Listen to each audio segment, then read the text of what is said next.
Douleur, inflammation des articulations. La polyarthrite rhumatoïde est une maladie invisible. Claudia, 37 ans, a décidé d'en parler.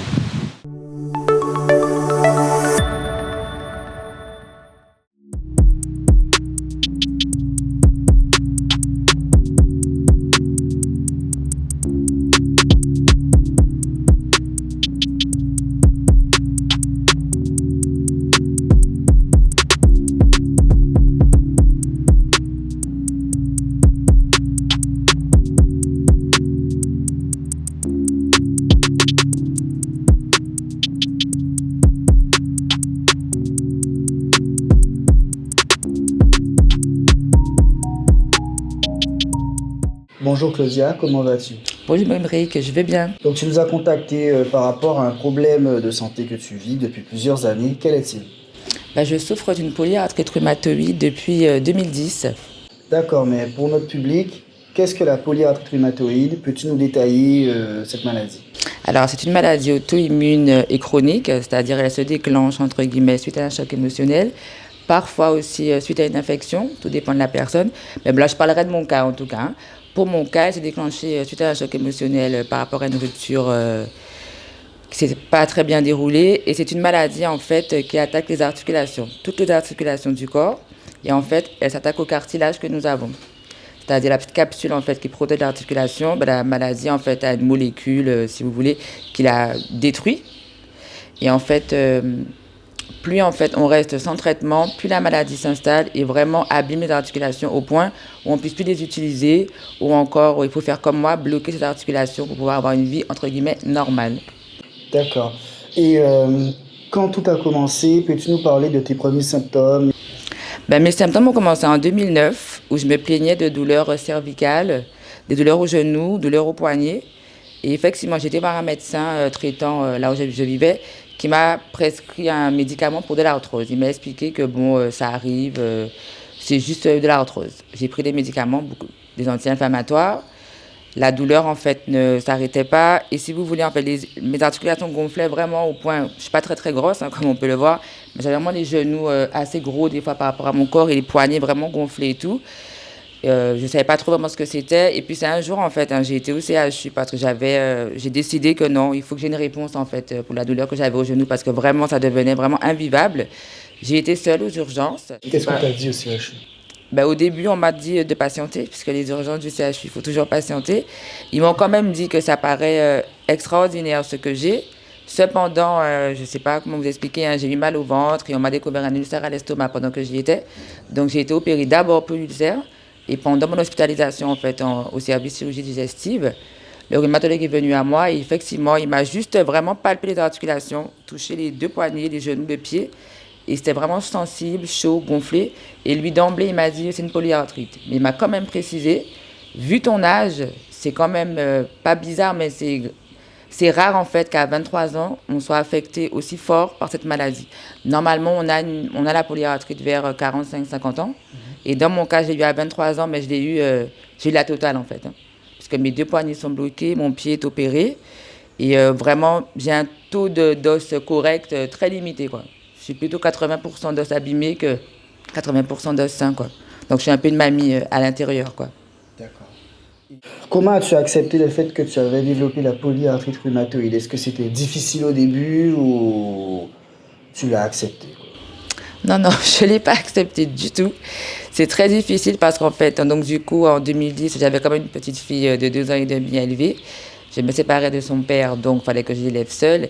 Et effectivement, comment dire, la polyarthrite, en fait, c'est une pathologie qui affecte tous nos gestes du quotidien. C'est-à-dire qu'en tant qu'être humain, on ne peut plus forcément baisser la poignée d'une porte, ouvrir une bouteille, attacher le soutien, porter un cabas, quoi d'autre, un pack d'eau, un ordinateur portable. J'ai cassé un ordinateur comme ça. On a vraiment une faiblesse du corps, et notamment dans les mains, parce que moi, vraiment, dans mon cas, c'était les mains. Et comment te dire que j'ai eu très du mal à l'accepter parce qu'en fait, en tant que femme, je trouve que c'est une pathologie qui nous empêche en fait d'être normale. Il ne faut pas que je dise ce mot-là, on va dire ordinaire. On va dire ça comme ça. Puis ça nous empêche en fait d'être comme toutes les mamans, par exemple marcher avec son enfant, l'emmener faire du vélo, se promener. être debout à faire la queue, en fait. Moi, je peux plus faire la queue. Je suis obligée, en fait, de présenter ma carte de priorité. Mais comme je suis jeune, ça passe très difficilement. Enfin, ça passait. De 2010 à 2018, j'avais droit à beaucoup de remarques, beaucoup d'hommes qui me faisaient des remarques très sexistes, tu sais, sur cette pathologie. Ben, du style, par exemple, ah bon, tu as un handicap, moi je vais te montrer que tu n'es pas handicapé. Ou encore, on me regarde en faisant le tour de mon corps, genre, je suis trop bien foutue pour être handicapée. Or qu'en fait, c'est un jugement qui est complètement débile. Parce que je trouve qu'en fait, je suis la preuve vivante, en fait. Ça fait 13 ans, 14 ans que je suis en situation de handicap. Et je suis quand même jolie, en fait. J'ai décidé que je vais être la voix des personnes qui ont un handicap pour faire savoir aux gens qu'on peut être jolie, debout et avoir un handicap. Et surtout, il faut que le monde sache que 80% des handicaps sont invisibles. Ça fait que même quelqu'un qui a une drépanocytose, la sclérose en plaques, la spondylarthrite ankylosante ou même une plaque dans le dos peut aussi être en situation de handicap, mais ça ne se voit pas en fait. On peut être debout, marcher, chanter, rigoler, se maquiller, aller en soirée et être en situation de handicap. Oui. C'est vrai, c'est vrai. Et comment se passent les prises en charge? Est-ce que tu te fais soigner en Guadeloupe ou tu dois partir vers l'Hexagone? Alors, normalement, la logique voudrait que je décide de partir à un moment donné en France parce que, comme je te disais, en Guadeloupe, l'attaque que j'ai eue en fait de la polyarthrite aussi fatale, entre guillemets, ça surprend un peu tous les rhumatologues d'ici. J'ai fait le tour des rhumatologues d'ici et ils sont tous surpris en fait de l'état de mes os alors que j'avais que, entre guillemets, une année de maladie. J'ai décidé de rester ici parce que bon, j'ai ma vie ici. Et dans mon cas, en fait, j'ai été suivie par le CHU les 4 premières années en hôpital de jour. On avait un traitement, si tu veux, tous les mois. On restait au CHU, une fois par mois, tu restes au CHU de 8 heures à midi, sous perfusion, avec un suivi derrière au cas où si tu vomis, etc., etc. Après, moi, dans mon cas aussi, il a fallu trouver le bon traitement. J'ai essayé au moins 4 traitements forts qu'on appelle des biothérapies. Et si tu veux, en fait, c'est comme la chimio, mais comme c'est une molécule vivante, parce que ça va dans le frigidaire, c'est-à-dire que tu ne peux pas la laisser dehors comme ça. On appelle ça biothérapie. Et en fait, maintenant, moi, je la fais en stylo. Mon traitement, je le fais en stylo tous les samedis. Et avant, c'était au CHU. Des fois, l'infirmière m'aide parce que comme j'ai pas de force dans mes mains pour me faire l'injection, parce que c'est un stylo qu'on appuie dans la cuisse, il faut quand même appuyer un petit peu. J'ai pas forcément la force des fois, donc c'est pas évident. Mais ce sont des traitements quand même qui ont des conséquences lourdes en fait. Ça crée une fatigue insoutenable. Si tu veux, moi je le prends en fin de journée. Comme j'ai 2 enfants, je le prends quand j'ai fini mes activités. Là, après, je dors, je suis tranquille. Ça te fatigue? Ouais, quand même. La prise est fatigante. Par contre, on sent le bienfait sur la semaine. Et si tu veux, je tiens du dimanche au jeudi. Parce que vers le jeudi, on sent déjà que le corps a besoin du traitement pour aller mieux en fait. Pouvoir tenir une journée, une semaine quoi. On sait qu'on ne guérit pas de la polyarthrite rhumatoïde, mais est-ce qu'il existe des traitements efficaces pour vivre normalement? C'est vrai que tu nous as parlé un peu des traitements. Est-ce qu'il y en a d'autres? Alors, le traitement efficace, je ne sais pas, mais je sais que la soigner en fait les blessures émotionnelles, parce que mine de rien, c'est une maladie psychosomatique. C'est-à-dire qu'elle est un peu liée avec la psychologie, les émotions, ce qu'on ressent. Et comme je disais un petit peu, la polyarthrite, mine de rien, c'est une maladie qui va avec, entre guillemets, l'émotion du rejet de soi. C'est un peu quand on cesse de s'aimer, on cesse d'avoir de l'estime pour soi-même. Donc tout part du psychisme. Je trouve un petit peu. Alors, je l'ai compris malheureusement après 8 ans à me battre pour l'accepter, pour comprendre. Et comme je te dis, j'ai lu beaucoup. J'ai vraiment, vraiment cherché à comprendre pourquoi j'avais ci, pourquoi j'avais cette pathologie. Vraiment, il faut aller en profondeur. Mais ça, il faut accepter.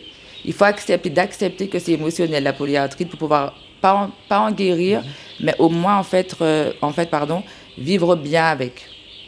Vivre mieux et moins se la voir comme un poids, mais plus, on va dire, ok, on va dire comme une poche de pantalon. Elle est là, elle existe. Je sais que, comme je vous disais, je ne porte pas de cabas, mais à ce moment-là, mes enfants, ils sont là, on s'organise, quoi. En fait, il faut adapter sa vie à la polyarthrite, malheureusement. C'est vraiment le mot, tout adapter. On n'a pas le choix, en fait. Sinon, on reste dans la dépression, on reste dans je peux pas, je peux pas, je peux pas, mais ok, tu peux pas, mais tu peux autrement. C'est comme un chemin. Il y a plusieurs chemins pour aller à un endroit. Donc, je trouve qu'avec la polyarthrite, c'est pareil. On ne peut plus le faire comme ça, donc comment on peut le faire? Je trouve qu'il faut adapter.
D'accord. Et quel est ton quotidien avec cette maladie? Est-ce que c'est facile de vivre avec, tant au niveau professionnel que personnel? Alors, au niveau professionnel, je trouve que malheureusement, le système utilise trop les personnes handicapées pour leur quota pour éviter de payer l'amende, puisque malheureusement, j'ai beaucoup d'expériences professionnelles très courtes. C'est du 2 mois, 2 mois, 2 mois, 2 mois. Et c'est vraiment en fin d'année ou en période de vacances. Et on sent que c'est pour combler, en fait, pour avoir le quota des 6%, pour ne pas avoir d'amende. Je n'ai jamais eu, si tu veux, de contrat sérieux, malgré pourtant un travail professionnel. Je suis sérieuse, je suis motivée. Enfin, je suis un bon employé, entre guillemets. Et moi, je trouve, en fait, qu'on m'utilise pour ça. Peut-être pas que moi, hein, c'est mon avis personnel. Mais je trouve qu'on utilise un peu le handicap dans ce sens-là. Côté personnel, il faut beaucoup accepter d'être aidé. Ce que j'ai du mal à accepter au début, de demander de l'aide, demander aux enfants de prendre le relais, etc. Parce que en tant que femme, on se dit que c'est à nous de, enfin en tant que maman et en tant qu'adulte, on se dit que c'est à nous de faire en fait. Sauf que malheureusement, c'est comme ça en fait. J'ai pas le choix de demander de l'aide, d'anticiper. Même mon petit garçon de 10 ans, là, on est en train de l'initier un petit peu plus, puisque la plus grande, elle connaît sa maman malade depuis ses 2 ans. Mon fils ne me connaît pas malade. C'est-à-dire mon fils ne me connaît que debout. Je l'ai porté en fauteuil et tout ce que j'ai fait avant, il n'était pas là. Ma fille, elle sait. Ma fille m'a vu hospitalisée, sous perfusion, tout ce que tu veux. Elle a tout vu. Donc c'est vrai qu'elle a un peu plus, entre guillemets, la facilité de comprendre mon état que mon fils, lui, il voit sa maman normale. Pour lui, je vais bien, hein, mais il comprend. Il sait parce qu'il a déjà vu mes mains, il sait un peu ce que je vis. Je parle beaucoup aussi à mes enfants. Je leur explique beaucoup, beaucoup ce que c'est parce qu'ils doivent savoir la vérité. Je ne peux pas en fait me retrouver. Tu ne leur caches rien. Non. Et te voir des fois au plus bas. Ah oui, oui, oui. Je pleure devant mes enfants. Mes enfants savent que ça fait mal. Ma fille, mais même mon fils en fait, ma fille, elle me dit très souvent, quand elle se cogne par exemple, elle me dit, mais je ne sais pas comment tu fais en fait. Moi, je ne peux pas. Elle est au bout de sa vie, quoi. Elle m'explique que toi, tu as ça partout, ça fait déjà plus de 14 ans et tout. Comment tu fais, quoi? Elle me dit, maman, franchement, tu es trop forte. Moi, j'aurais pas pu. Et plein de gens m'expliquent qu'ils n'auraient pas pu, parce qu'un mal de dos te casse, un mal de tête te casse. Moi, j'ai mal partout. Et pourtant, je me dois d'être debout pour mes enfants, en fait. Je n'ai pas le choix. Et toi qui es en situation de handicap en Guadeloupe, penses-tu que c'est difficile de vivre dans l'archipel en fait? Oui. Le handicap en Guadeloupe est très difficile. Alors, il est très difficile pour celui qui l'a, parce qu'il n'ose pas en parler, déjà. Il est très difficile pour l'autre qui ne comprend pas qu'on peut être en situation de handicap et debout, qu'un handicap ne rime pas avec fauteuil roulant ou encore avec un appareillage spécifique ou autre en fait. Parce que moi j'ai un handicap mais j'ai plein d'objets comme ça chez moi. Comment dire, présenter une carte en fait de priorité en Guadeloupe, c'est un combat en fait. C'est un combat. Même dans une caisse réservée avec le macaron, avoir une carte de priorité, la présenter aux clients, c'est pénible en fait, on les dérange. Sauf qu'en métropole, par exemple, les caisses prioritaires, en fait, elles sont réservées aux personnes qui ont la carte. C'est-à-dire, par exemple, toi qui n'as pas... Tu ne respectes pas la carte prioritaire en Guadeloupe? Pas du tout. Ah bon? Normalement, s'il faut faire comme en métropole, puisqu'on fait tout comme en métropole, on devrait réserver les caisses prioritaires des supermarchés, hypermarchés de Guadeloupe aux gens qui ont la carte. Comme ça, en fait, vous, personnes valides qui avez décidé en fait de faire l'accueil ici, on ne vous dérange pas en fait. On ne vous perturbe pas dans vos courses. Parce qu'on a l'impression en fait de déranger quelqu'un, or que c'est un droit. Donc moi, maintenant, j'ai décidé que je ne passe plus par la clientèle, je passe par la caissière en fait. Et comme elle connaît son travail, la réglementation, et bien qu'est-ce qu'elle fait? Elle dit elle a une carte, elle passe point. C'est trop difficile en Guadeloupe en fait. Alors je sais pas si c'est moi parce que je suis jeune et jolie, maquillée, ça passe pas. Ou parce, je sais pas, mais je sais que c'est compliqué en fait d'accepter une carte de priorité en Guadeloupe. Je suis dans un centre de formation pour personnes en situation de handicap, le CAP Émergence. Et beaucoup, quand on parle entre nous, beaucoup sont beaucoup plus grandes que moi. Il y a beaucoup de retours sur le fait qu'en Guadeloupe, il n'y a pas de respect de l'handicap. Mais il y en a qui te disent, je sors jamais ça, je l'utilise pas. Non, pour ne pas être jugé, pour ne pas être insulté. Il y a des fois, on te sort l'injure antillaise avec ta carte de priorité. Mais bien sûr. C'est plutôt le regard de l'autre qui est plus pesant et plus difficile. Oui, parce qu'il nous empêche nous-mêmes d'être nous. On n'a pas le choix, en fait. Donc, quand si tu veux un inconnu, ou même ma propre famille, si tu veux l'accepter pas, comment je dois me sentir, en fait? C'est compliqué. Ah, j'imagine aussi. Puisque nous-mêmes, en fait, devant le miroir, on sait que c'est difficile. On sait que c'est compliqué. Et comme je le dis aux gens, j'aurais préféré ne pas avoir de carte de priorité, en fait. Parce que qui dit cadre de priorité dit problème, en fait. C'est ça, en fait. Les gens pensent, en fait, que j'ai été à la MDPH, je me suis levée un matin, allez hop, je veux une carte. Non, c'est un dossier, ça prend 18 mois d'attente, on voit un médecin conseil, ça passe en commission, il y a un certificat médical à remplir avec des preuves, des radios et tout. C'est pas un truc... c'est pas un truc lambda, en fait. C'est pas aller dans un supermarché, prendre un kilo de pommes et puis tu ressors, en fait. Non, c'est pas ça. C'est pas ça, une carte de priorité. C'est un combat. Il y a un long combat derrière, je vous jure. Et pourquoi avoir décidé d'en parler sur notre média, sur les médias en général? Parce qu'en fait, j'ai trop subi. J'ai trop subi de paroles, j'ai trop subi de trucs. Et si j'avais pas des enfants et même le père de mon fils, quand même, pour des fois me soutenir, pour me dire, mais non, t'occupe pas des gens, ben, peut-être que j'aurais moi aussi arrêté de présenter ma carte de priorité. Peut-être que moi aussi je serais plus sortie. Peut-être que moi aussi je serais restée chez moi et j'aurais décidé que, ben écoute, t'es handicapé, reste chez toi, quoi. Vis pas, en fait. Cache-toi. Puisque le monde veut que tu te caches, cache-toi. Donc j'ai décidé que je parle. Et comme apparemment je parle bien, je vais continuer.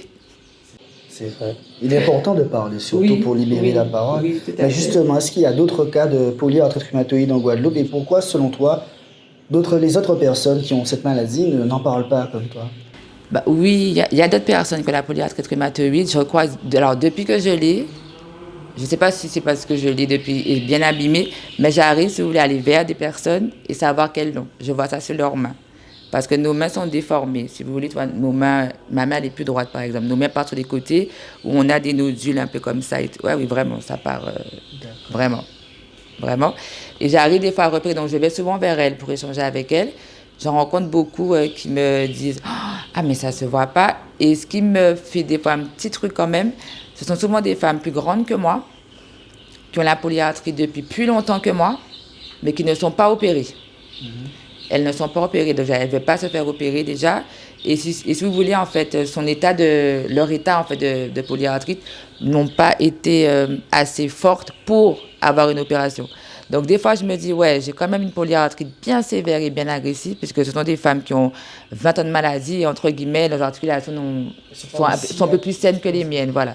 Et elles n'en parlent pas. Pourquoi? Parce que ben, c'est le jugement, hein. Comme je te dis, c'est ma famille à pas comprendre, ma famille ne comprend pas. Donc elles restent, quand elles ont des enfants, c'est vraiment avec leurs enfants qu'elles en parlent. Des fois, il y en a même, leurs parents ne sont pas au courant, leurs frères et sœurs ne sont pas au courant. Elles vivent ça en silence. Sauf que c'est une maladie, en fait, où tu dois, en fait, être épaulé. Parce qu'on a besoin d'être épaulé. On a besoin d'un secours parce que, comment te dire, en fait, c'est une maladie où quand tu as mal, il faut te poser. Tu dois mettre ton articulation au repos et ne plus l'utiliser pour que justement elle se pose. Sauf que quand on est seul à vivre avec, ben, tu forces dessus. Tu pousses tes limites en fait.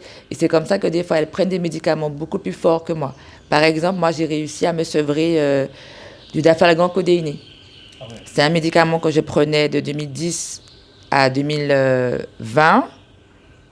Beaucoup trop, trop, parce que vraiment la douleur était invivable. Et je suis tellement contente d'avoir arrêté, ne serait-ce que pour mon foie et pour moi-même, en fait, parce qu'il y avait quand même une dépendance. Il ne faut pas se mentir, en fait. Une maladie chronique crée... Les patients ne le diront pas, mais il faut le dire, on est quand même dépendant des antalgiques. On est dépendant des forts antalgiques, parfois, comme On développe une vraie forme de oui, dépendance parce qu'en vis-à-vis fait, des médicaments. comment dire, ouais, limite, en fait, puisque tu as tellement mal que tu en as besoin. Sauf qu'en fait, on croit qu'on en a besoin parce qu'on a mal. Sauf que si, tout simplement, quand tu as mal, tu te poses chez toi et ton mari prend le relais, ou ta sœur, ou même quelqu'un d'une structure, hein, avoir une aide avec les associations d'aide à domicile, c'est toujours mieux que de prendre trop de médicaments. Là, tu peux te reposer vraiment, mais beaucoup, comme je te dis, faut pouvoir en fait accepter et pouvoir en parler en fait, pouvoir accepter. Ok, je l'ai, je peux pas, mais je peux demander de l'aide en fait. Il faut pas tout prendre sur notre dos en fait. Elle est déjà assez lourde à vivre pour le petit corps qu'on a en fait. Je pense qu'il faut se faire aider et accepter de l'aide en fait. Parler à un psychologue aussi, ça fera pas de mal non plus. Et comment vois-tu l'avenir avec la polyarthrite rhumatoïde? Mon avenir en 2024, je le vois plutôt bien, parce que je fais une interview aujourd'hui. Peut-être que demain, je présenterai le journal, je ne sais pas, parce qu'il n'y a pas longtemps, j'y étais. Mais disons, je le vois plutôt dans le positif, parce que j'ai beaucoup évolué. Il y a des choses que je te racontais à une époque, les larmes coulaient toutes seules, tu vois. Je tremblais un peu pour en parler et tout. Je me sens guérie. On ne guérit pas de la polyarthrite, je sais, mais moi, je me sens guérie. Je l'ai accepté, je vis avec. Et comme je te disais, je vais vraiment vers un avenir meilleur. Tout ce qui me manque là, c'est un travail stable, correct, hein, et gérer une voiture, puisque moi, je dois conduire une voiture automatique. Tu vois, c'est vraiment ce qui me manque pour vraiment, si tu veux, être, pour me dire que ouais, j'ai quand même réussi et j'ai survécu. Ouais, je peux dire ça. Ouais, j'ai survécu. Ouais. Et tu parles vraiment bien. Hein. Merci. Et dernière question, hein, quel serait ton message pour toutes les personnes qui ont la polyarthrite rhumatoïde, qui ont du mal à en parler, qui ne se sont pas encore fait dépister, j'allais dire diagnostiquer, voilà.